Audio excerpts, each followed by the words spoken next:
ছুটি কবে আসবে? গট্টু চিংকির পরীক্ষা চলছিল, আর পরীক্ষা শেষ হতেই গরমের ছুটি পড়ে যাবে। আর এর জন্যই গট্টু চিংকির পড়াশোনায় একদম মন ছিল না। কাল ওদের ইংলিশ পরীক্ষা, কিন্তু ওরা তো পরীক্ষার বদলে পরীক্ষার পর ছুটিতে কি মজা করবে সেটাই নিয়ে ভাবতে লাগে। চিংকি, আমার তো একদম পড়তে ইচ্ছা করছে না। আমারও না, কিন্তু কালকের এক্সামটা হয়ে যাক, তারপর খুব মজা করব। তখনই এক কুলফি কাকু ঘন্টি বাজাতে বাজাতে কলোনিতে আসে। কুলফি নিয়ে নাও, কুলফি, 10 টাকার কুলফি। কুলফি কাকুর আওয়াজ শুনে গট্টু চিংকির মুখে যেন হাসি চলে আসে। চিংকি, কুলফি খাবে? হ্যাঁ খাবো, কিন্তু আমার কাছে তো টাকা নেই। তখন গট্টু তার পিগি ব্যাংক থেকে 20টা টাকা বের করে। আমি শুধু 2 মিনিটে আসছি। যখন গট্টু ফেরে তখন ওর 2 হাতে থাকে 2টো কুলফি। ও ধীরে ধীরে নিজের রুমের দিকে এগোচ্ছিল, যাতে মা জেগে না যায়। কিন্তু এরই মধ্যে গরমে কুলফির দুধ গলতে লাগে। গট্টু কোনোভাবে নিজের রুম অবধি পৌঁছে যায়। এই না চিংকি, শিগগিরই খেয়ে নাও, না হলে গলে যাবে।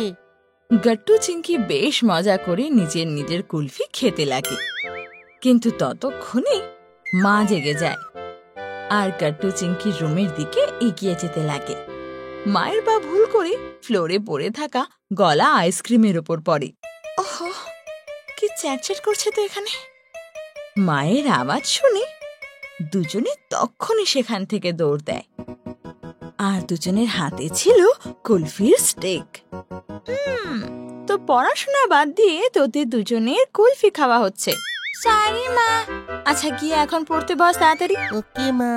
গট্টু চিংকি নিজেদের রুমে গিয়ে আবার পড়তে বসে যায়, আর মা লিভিং রুমে বসে আটা ছাঁকনি করতে লাগে।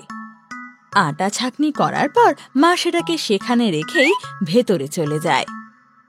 তখনই গট্টু চিংকি একটা প্লেনের আওয়াজ পায়। আরে, এটা তো প্লেনের আওয়াজ না? হ্যাঁ, চলো গিয়ে দেখা হোক। তাই চটজলদি দুজনে ব্যালকনিতে যায়, কিন্তু ততক্ষণে প্লেন ওদের চোখের থেকে দূরে চলে গেছিল। দুজন উদাস মুখ নিয়ে নিজেদের বেডরুমে ফিরে আসে।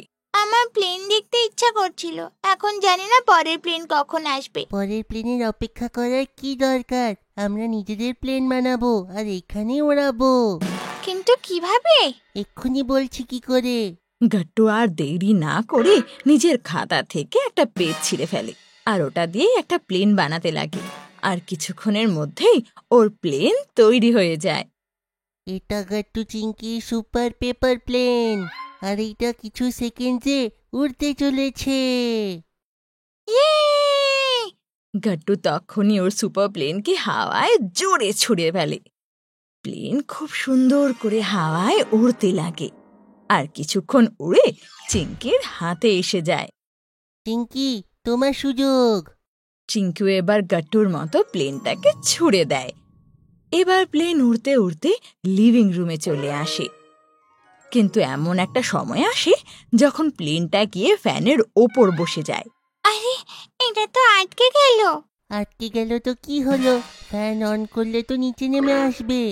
গট্টু কিছু না ভেবে ফ্যান অন করে দেয়, কিন্তু ফ্যান অন করতেই হয় মহাযুদ্ধ। লিভিং রুমে রাখা সমস্ত আটা পুরো রুমে ছড়িয়ে যায়। তখনই মা সেখানে চলে আসে, আর রুমের এই অবস্থা দেখে ওনার মাথা খারাপ হয়ে যায়। মা গিয়ে সবার আগে ফ্যান অফ করে। চারিদিকে ঘরে শুধু আটাই আটা, পর্দায় আটা, সোফায় আটা, টিভিতে আটা, পুরো ফ্লোরে আটা ভরা। এমনকি মা, গট্টু, চিংকি সবার মুখে আটা লেগে। তোদেরকে আমি পড়তে বসতে বলেছিলাম, আর তোরা দুজন এখানে আটা আটা খেলছিস। গিয়ে পড়তে বস, না হলে কিন্তু এক্সামে ফেল হয়ে যাবি। গট্টু চিংকি লজ্জায় পড়ে যায়, আর ওরা নিজের বেডরুমে চলে যায়। ঘড়িতে সন্ধে 7টা বাজে। গট্টু, সন্ধে 7টা বাজে, মানে এখন শুধু পড়াশোনার জন্য আমাদের কাছে 3 ঘন্টা বাকি। কারণ 10টার সময় তো বাবা পুরো ঘরের লাইট বন্ধ করে দেয়। ওহো, এখন আমরা কি করি? আমরা তো একটাও চ্যাপ্টার এখনো কমপ্লিট করিনি। শুধু 3 ঘন্টায় এবার পুরো সিলেবাস কি করে শেষ করব আমরা? তখনই মা লিভিং রুমে রাখা রেডিও অন করে দেয়। রেডিওর আওয়াজ শুনতেই চিঙ্কির মাথায় একটা আইডিয়া আসে।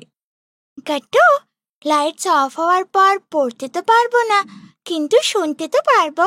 আমি কিছু বুঝলাম না। আমার কাছে একটা আইডিয়া আছে।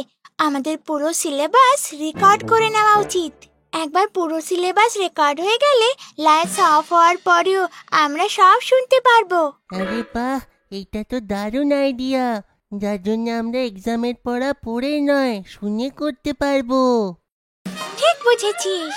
তখনই চিঙ্কি গিয়ে একটা ডিজিটাল রেকর্ডার নিয়ে আসে। তাতে গাট্টু আর চিঙ্কি মিলে ওদের ইংলিশ লেসন রেকর্ড করা শুরু করে। মা বাবা বাইরে বসে ডিনার করছিল, আর ডিনার করতে করতে গাট্টু চিঙ্কিকে মন দিয়ে শুনছিল।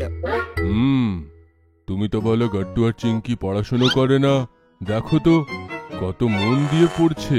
সারা দিন বদমাশি করার পর 7টা থেকে পড়তে বসেছেন ওনারা। ও, রাত্রি 10টার সময় বাবা সব ঘরের লাইট অফ করে দেয়, আর তারপর গাট্টু চিঙ্কির শুরু হয় পরীক্ষার আসল তৈয়ারি। সারা রাত রেকর্ডিং শোনার পর পরের দিন সকালে দুজনে এক্সাম দিতে যায়। তারপর যখন বাড়ি ফিরে আসে তো মা দরজাতে ওদের জন্য অপেক্ষা করছিল। কেমন হয়েছে পরীক্ষা? মায়ের গরম আবার শুনে দুজনে যেন একটু ঘাবড়ে যায়। এক্সাম? হ্যাঁ এক্সাম। পড়াশোনা তো হয়নি, এক্সাম নিশ্চয়ই খারাপ হয়েছে। হ্যাঁ মা, আমাদের এক্সাম ভালো হয়নি, খুব ভালো হয়েছে। তারপর গাট্টু চিঙ্কি মিলে মাকে গত রাতের পুরো ঘটনা জানায়। আর গাট্টু চিঙ্কির এই কথা শুনে মা তো একদম অবাক হয়ে যায়।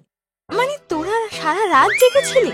হ্যাঁ, আর সারা রাত এক্সামের প্রস্তুতি নিয়েছি। পড়ার জন্য কিন্তু তোদের কাছে সারা দিন ছিল।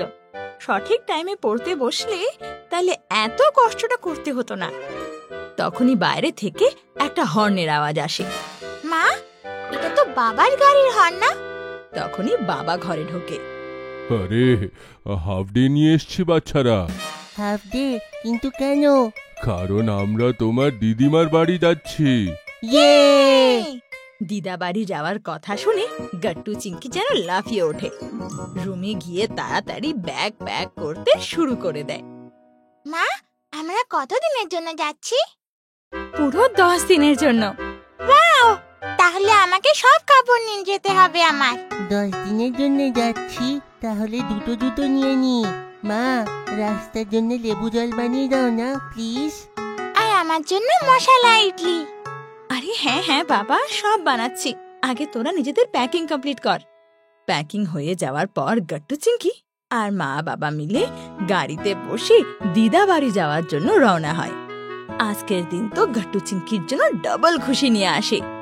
এক তো ওদের এক্সাম ভালো হয়, আর দ্বিতীয় হলো যে ওরা দিদা বাড়ি যাচ্ছে। আপনাদের যদি আমাদের ভিডিও ভালো লেগে থাকে তো আমাদের ভিডিওকে লাইক করুন, কমেন্ট করুন আর সাবস্ক্রাইব করুন।